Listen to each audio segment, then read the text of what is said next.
tersebut adalah bulan yang agung, bulan yang mulia. Nabi besar Muhammad sallallahu alaihi wasallam begitu masuk malam pertama bulan Rajab, Nabi sudah langsung berdoa saat itu juga.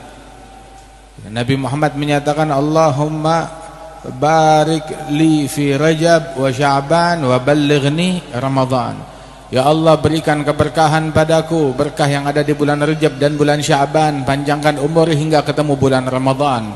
Mudah-mudahan Allah Ta'ala berikan keberkahan kepada kita di bulan Rajab yang sudah berlalu, dan di bulan Sya'ban Allah Ta'ala berikan kepada kita sekalian keberkahannya, dan Allah Ta'ala panjangkan umur kita hingga bisa berjumpa dengan bulan Ramadan, memakmurkan Ramadan dengan amalan-amalan yang diridhai oleh Rahman Subhanahu wa Ta'ala. Amin ya rabbal alamin. Ramadan ila Ramadan, dari Ramadan hingga Ramadan berikutnya. Itu di dalam hadis yang lain, as-salah ila as-salah wal jum'ah ila al-jum'ah, Ramadan ila Ramadan mukaffiratun lima bainahunna idza ijtunibatil kaba'ir. Dari waktu salat fardu hingga salat fardu berikutnya, dari Jumat hingga Jumat berikutnya, dari bulan Ramadan hingga Ramadan berikutnya. Ini ketika berjumpa dengan waktu berikutnya dari Ramadan, itu menggugurkan, menghapuskan dosa-dosa kecil yang terjadi di antara keduanya, asalkan syaratnya satu, idza ijtunibatil kaba'ir, jauhi dosa besar, maka Allah Ta'ala akan ampunkan dosa-dosa kecil kita. Sesungguhnya bulan Ramadan bulan yang agung, di mana syahrul Ramadan alladzi unzila fihil Qur'an, di dalamnya diturunkan Al-Qur'an. Di dalam bulan Ramadan terdapat satu malam lebih baik daripada 1000 bulan. Malam Lailatul Qadar, Lailatul Qadri khairum min alfi syahr. Malam Lailatul Qadar lebih baik daripada 1000 bulan.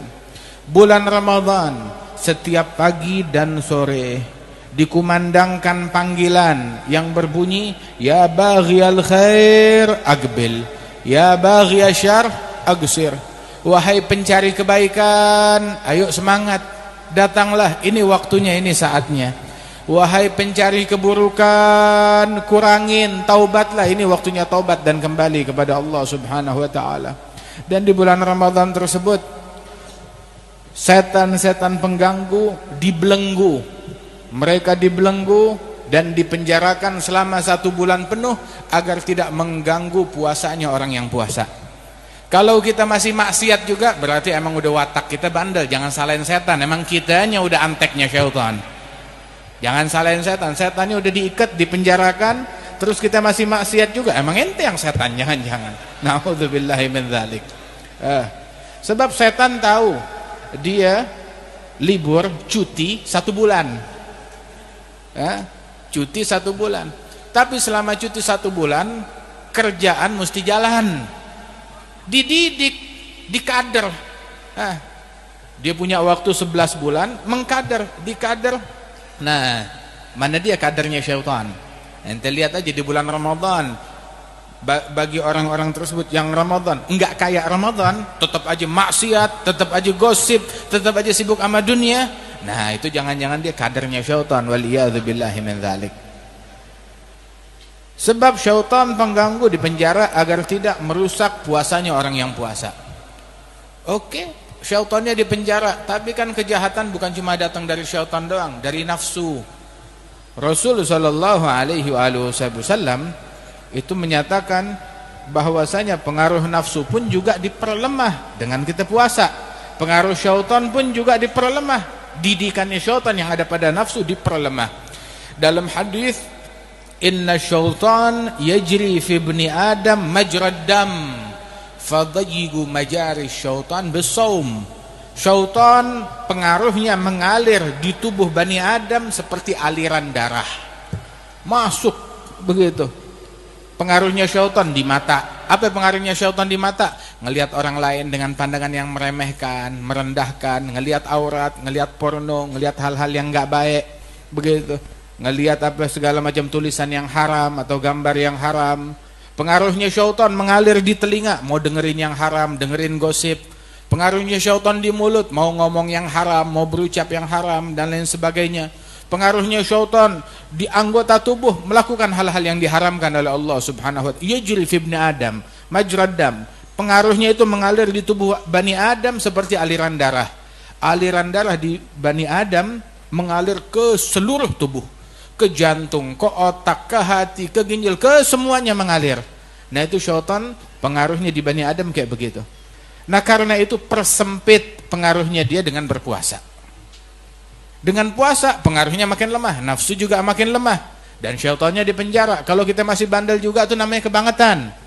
Sehingga Nabi Muhammad SAW, beliau pernah di atas mimbar, naik mimbar bilang amin. Sahabat nanya, kenapa engkau bilang amin ya Rasulullah? Dia bilang, barusan malaikat Jibril datang. Malaikat Jibril bilang kepada saya, Muhammad, man adraka Ramadan walam yughfar lah ab'adahullah. Bilang amin. Rasulullah bilang amin. Ya Rasulullah, yang ketemu bulan Ramadan tapi belum diampuni dosanya oleh Allah Ta'ala, ini orang sial, semoga tambah sial, tambah jauh dari Allah. Bilang amin. Nabi sumpahin, amin, disumpahin nama Nabi Muhammad SAW. Lah kan kita nggak boleh nyumpahin orang. Kenapa Nabi nyumpahin orang? Bukankah Nabi rahmatan lil alamin? Kenapa nyumpahin orang? Nabi Muhammad tidak menyumpahi kecuali orang yang memang udah pasti dia sial, celaka. Nah itu yang disumpahin oleh Nabi Muhammad. Orang yang sial, celaka, itu yang disumpahin oleh Rasulullah. Kalau yang nggak sial, yang punya potensi keberuntungan, harta sedikit, nggak bakalan disumpahin oleh Nabi Muhammad. Tapi yang udah nggak ada kesempatan untuk untung, nah itu yang disumpahin oleh Rasulullah Sallallahu Alaihi Wasallam. Nabi sumpahin, biar orang yang ketemu bulan Ramadan, tapi dia nggak diampunin dosa, ini emang ini orang udah sial. Sebab kalau ada orang di bulan Ramadan nggak dapat ampunan, terus kapan mau dapat ampunan? Bulan Ramadan dia tidak menjadi baik, terus kapan mau jadi baik? Bulan Ramadan dia nggak jadi istiqamah, terus kapan mau jadi istiqamah? Berarti ini orang nggak ada harapan untuk jadi benar. Sebab musim baik, bulan baik, waktu yang baik, tapi dia nggak bisa jadi orang baik, ya berarti ini orang nggak ada kesempatan untuk jadi orang baik. Semoga ini orang tambah jauh dari Allah Ta'ala. Bilang amin, disumpahin oleh Rasulullah SAW. Awas, jangan kamu tergolong sebagai orang yang sial tersebut. Jangan ada keluarga kita, anak kita tergolong sebagai orang yang sial. Waliyadzubillahi min dzalik. Illam yughfar lu fi Ramadan famata, kata Rasulullah. Kalau enggak diampunin di bulan Ramadan, terus kapan lagi diampunin oleh Allah Subhanahu wa taala? Ramadan banyak kesempatan untuk meraih keberuntungan. Apa? Bayangin, pahala yang sunnah dilipat gandakan hingga menyamai amalan yang fardu di bulan Ramadan.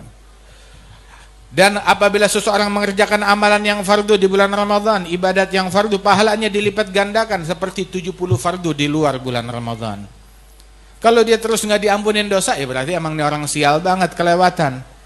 Dikatakan bahwasanya di bulan Ramadan tersebut, di malam pertama Allah Ta'ala memberikan ampunan kepada semua orang. Semuanya dapat ampunan. Semua. Kecuali orang yang di dalam hatinya ada dengki, benci. Benci kepada muslim lain. Tahu kan muslim? Siapa itu muslim? Yang ngucap la ilaha illallah. Dia ngucap la ilaha illallah, dia muslim. Oh tukang maksiat, tukang ini, tukang itu, segala macam. Kerjaannya ini, kerjaannya begitu. Muslim bukan? Muslim. Ya udah. Kita nggak boleh dengki, nggak boleh benci sama muslim lain. Yang dalam hatinya ada kebencian sama muslim lain, nggak dapat ampunan.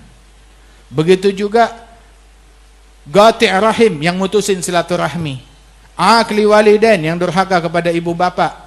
Mudminil khamar, yang kecanduan minum minuman keras. Jadi 4 orang ini biar kata dia melalui 1000 Ramadan nggak bakalan dapat ampunan dari Allah Subhanahu wa taala. Waliyadzubillahi min dzalik. Rugi kan orang yang macam begini? Nah, kita dari sekarang nih sterilkan diri kita, jangan benci sama orang, jangan putusin silaturahmi, jangan durhaka, awas jangan kecanduan narkoba atau minuman keras. Jauhi nih perangai-perangai yang buruk ini. Bahkan ada malam yang sebentar lagi nih, namanya malam nisfu Sya'ban. Malam nisfu Sya'ban, Allah Ta'ala memberikan ampunan kepada semua muslimin. Ente kebagian enggak? Ya kalau kita merdeka dari 4 hal ini, kita kebagian insya Allah. Tapi kalau hati kita masih benci sama orang, ya sial kita. Mana enggak demen sama dia, kenapa? Beda apaan? Beda partai. Hah? Kayak orang hidup di zaman purbakala. Mau dibilang kampungan juga, ya Allah, kebagusan kata kampungan. Ada primitif otaknya. Benci sama orang, beda calon, beda partai, nggak usah benci. Jangan dengki sama orang, mutusin silaturahmi cuma gara-gara urusan duniawi. Wallah, dunia seisinya terlalu hina buat kita saling dengki, saling benci. Kesian, buat kursinya orang lain nggak dapat ampunan di malam nisfu Sya'ban. Kesian, buat kursinya orang lain dia nggak dapat ampunan di bulan Ramadan. Angus Ramadannya. Begitu. Terus calon yang dia pilih mau tanggung jawab. Yang itu dapat pahala? Enggak apa-apa. Anda nggak dapat ampunan dari Allah, Anda dapat ampunan dari presiden. Enggak apa-apa, enggak dapat rahmat dari Allah, dapat rahmat dari presiden. Buat apaan? Enggak apa-apa. Enggak kebagian ampunan dari makhluk, enggak kebagian ampunan dari Allah Ta'ala, kebagian ampunan dari makhluk, enggak ada gunanya. Waliyadzu billahi min dzalik. Ayo siapin diri kita buat bulan Ramadan. Dari sekarang kita siapin. Malam nisfu Sya'ban jangan sampai enggak kebagian. Malam pertama bulan Ramadan jangan sampai enggak kebagian. Rasulullah sallallahu alaihi wasallam bilang tuh kalau apabila bulan Ramadan dibukain pintu-pintu langit, dibukain pintu-pintu surga, dan ditutup pintu-pintu neraka. Itu bulan Ramadan. Nah kita juga ayo bersihin hati kita biar rahmat Allah Ta'ala masuk, ampunan Allah Ta'ala masuk kepada kita sekalian. Jangan sampai kita jadi orang yang sial. Ya mudah-mudahan Allah Ta'ala berikan taufik dan hidayat ya kepada kita sekalian. Rasul sallallahu alaihi wasallam bilang nih, hati-hati orang kalau puasa tuh jaga mulutnya dari yang haram. Ada beberapa hal yang bisa menggugurkan pahala puasa, kata Rasulullah sallallahu alaihi wasallam, khamsun yuftiruna as-shaim, al-kadzib wal ghibah wan namimah wan nadhar bi syahwah. Itu ada kadzib wal ghibah wan namimah wal yaminul kadzibah wan nadhar bi syahwah. 5 hal yang bisa menggugurkan pahala puasa: berbohong, dusta, berghibah, bergosip, namimah, adu domba, provokasi, tahrish. Kemudian juga al-yaminul kadzibah, sumpah palsu, palsu.